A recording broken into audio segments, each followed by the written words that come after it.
প্রকৃত ভালোবাসার দাবিদার হয়ে থাকো, তোমার ভালোবাসার দাবি যদি সঠিক হয়, তাহলে তুমি তোমার ব্যক্তি জীবন, পারিবারিক জীবন, রাজনৈতিক জীবন, রাষ্ট্রীয় জীবন, ব্যবসায়িক জীবন, যত সাইড আছে সব জায়গায় তুমি আল্লাহ রাসূলের আদর্শ জিন্দা হোক, এটা তুমি মনে প্রাণে দিলে চাইবা।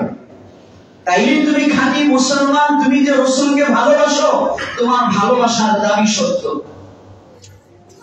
আর যদি তুমি মনে করো যে না, আল্লাহ রাসূলের আদর্শ আমার ব্যক্তি জীবনে না আসুক, আল্লাহ রাসূলের আদর্শ আমার পরিবারে না আসুক, আল্লাহ রাসূলের আদর্শ আমার দলে না আসুক, আল্লাহ রাসূলের আদর্শ আমাদের বিচার ব্যবস্থায় না আসুক, আল্লাহ রাসূলের আদর্শ আমাদের রাষ্ট্র সংবিধানে না আসুক, এই ইচ্ছা যদি দিলে থাকে, আপনি কিসের মহব্বতের দাবিদার? তো সাধারণ থেকে সাধারণ মানুষ বুঝবে যে আমার এই ভালোবাসার দাবির মধ্যে সলচাতুরি রয়েছে। যারা বলেন ঠিক কিনা? এখনো আল্লাহ রাসূলকে পরিপূর্ণ ভালোবাসতে পারি নাই যদি জীবনের সব ক্ষেত্রে আল্লাহ রাসূলের আদর্শ না চাই।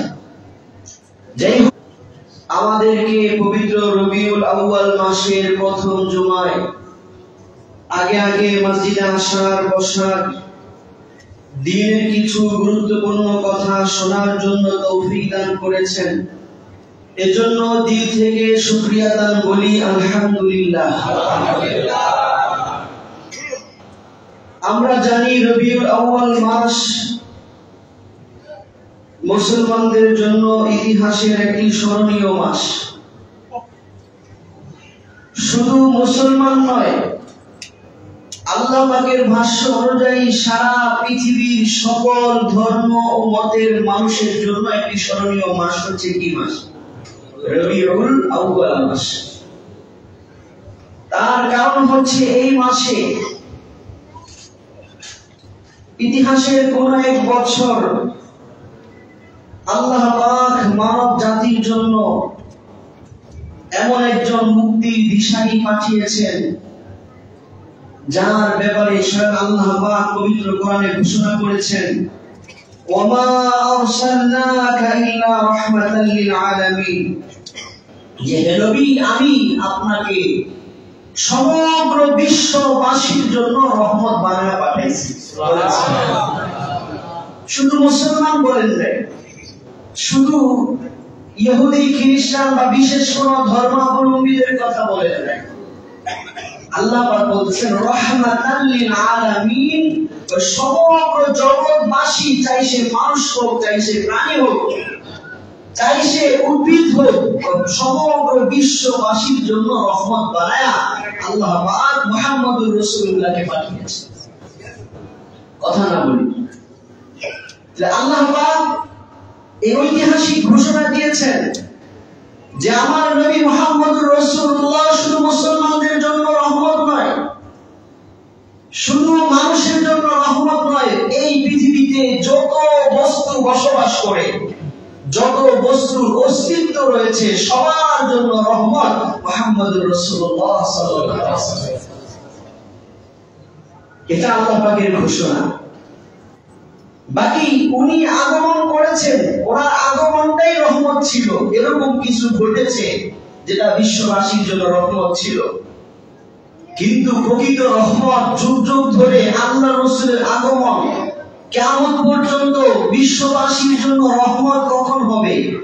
যদি বিশ্ববাসী তাদের জীবনের 24 ঘন্টার রুটিনে, তাদের ব্যক্তি জীবনে, রাষ্ট্র জীবনে, ব্যবসায়িক জীবনে, পারিবারিক জীবনে, জীবনের যতগুলো সাইড আছে সব জায়গায় যখন আল্লাহর রাসূলের আনিত বিধিবিধান, আল্লাহর রাসূলের শিক্ষা এবং আল্লাহর রাসূলের নির্দেশনাগুলোকে যখন ফলো করবে, তাইলেই প্রকৃত রহমত এই বিশ্ববাসী পাবে। যারা বলেন ঠিক কিনা?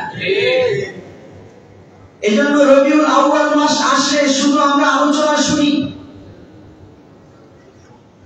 যে বিশ্বনবী, বিশ্ব মানবতার মুক্তির দিশারি মুহাম্মদুর রাসূলুল্লাহ আগমন ঘটেছে, তার এই শান মর্যাদা, বছরকে বছর শুধু আলোচনা করে যাব। কিন্তু যদি আমরা আমাদের ব্যক্তি জীবনে তার শিক্ষাগুলোকে বাস্তবায়ন না করি, তাইলে এই আলোচনার কোনো অর্থ থাকে না। যেন ঠিক কিনা? অনেকে শুধু আলোচনাটাকে সার্থকতা বানায় নিয়েছে। পেয়েছি। এজন্য তারা সিরাতুন নবী তথা আল্লাহর রাসূলের জীবন চরিত্রের মোকাবেলায় শুধু সারা বছরই মিলাদুন নবী আর মিলাদুন নবী নিয়ে আলোচনা একদম আছে না নাই? আমরা বলি আল্লাহর রাসূলের মিলাদুন নবী দিয়ে আমরা খুশি হব এজন্যই যে এই জন্মের মাধ্যমে আমরা এমন এক সিরাত পেয়েছি, এমন এক জীবন ব্যবস্থা পেয়েছি, এমন এক শিক্ষা পেয়েছি, আদর্শ পেয়েছি, এমন এক রাষ্ট্রনায়ক পেয়েছি যাকে পৃথিবীর রাষ্ট্রনায়করা ফলো করলে, পৃথিবীর বাবারা ফলো করলে, পৃথিবীর পরিবারের লোকেরা ফলো করলে, পৃথিবীর ব্যবসায়ীরা ফলো করলে, মোট কথা যে যে শ্রেণীটা আছে তারা যদি ফলো করে, অনুসরণ করে ওই জীবন বিধান, ওই চরিত্রকে, ওই সিরাতকে, তাইলে সবাই আল্লাহর সেই রহমতের মধ্যে বসবাস করবে। বলেন সুবহানাল্লাহ। রাষ্ট্র যদি আল্লাহর রাসূলের আদর্শ অনুযায়ী রাষ্ট্র পরিচালনা করে, রাষ্ট্র শান্তিময় সুখময় রাষ্ট্র হবে। জোরে বলেন ঠিক কিনা? পরিবারের মা বাবা যদি আল্লাহর রাসূলের আদর্শ অনুযায়ী তাদের দাম্পত্য জীবন সে গুছায়, দাম্পত্য জীবনকে অতিবাহিত করে পরিবারে শান্তি আসবে। জোরে বলেন ঠিক কিনা? আজকে সমাজে যে অবক্ষয়, অবনতি এর কারণ হচ্ছে যে আমরা আল্লাহর রাসূলকে মহব্বত করি, ঠিক আছে, আমি যদি কোনোদিন এখান থেকে আল্লাহর রাসূলের সামনে কোনো বেয়াদবি করি, পরের ওয়াক্তে চাকরি থাকবো না, কারণ আপনার আল্লাহর রাসূলকে ভালোবাসেন। জোরে বলেন ঠিক কিনা? সবাই ভালোবাসেন, দলমত নির্বিশেষে সবাই ভালোবাসে, কিন্তু আমরা ভালোবাসার মধ্যে সীমাবদ্ধ রেখে দিয়েছি। কিন্তু প্রকৃত ভালোবাসা হচ্ছে আল্লাহর রাসূলের আদর্শ, আল্লাহর রাসূলের শিক্ষা, আল্লাহর রাসূলের দীক্ষাকে আমাদের জীবনের সকল ক্ষেত্রে বাস্তবায়ন করা। সকল ক্ষেত্রে কি করা? বলেন বাস্তবায়ন করা।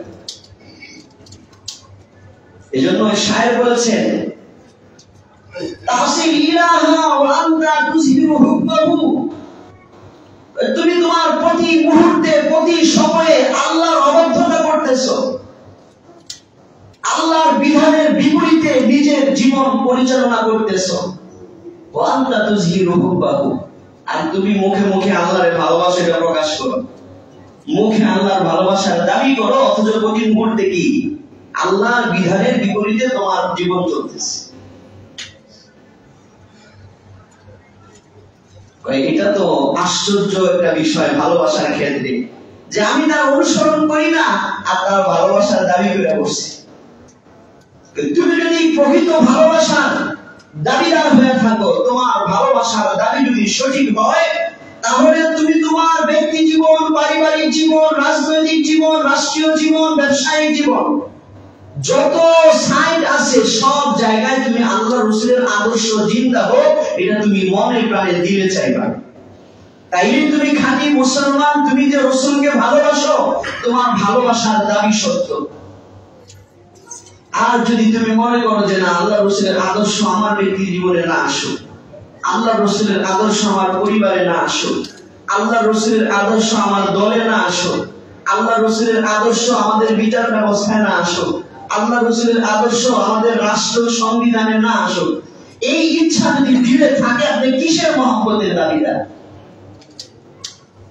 তো সাধারণ যে একজন সাধারণ থেকে সাধারণ মানুষ বুঝবে যে আমার এই ভালোবাসার দাবির মধ্যে সলচাতুরি রয়েছে। জোরে বলেন ঠিক কিনা? এখনো আল্লাহর রাসূলকে পরিপূর্ণ ভালোবাসতে পারি নাই যদি জীবনের সব ক্ষেত্রে আল্লাহর রাসূলের আদর্শ না চাই।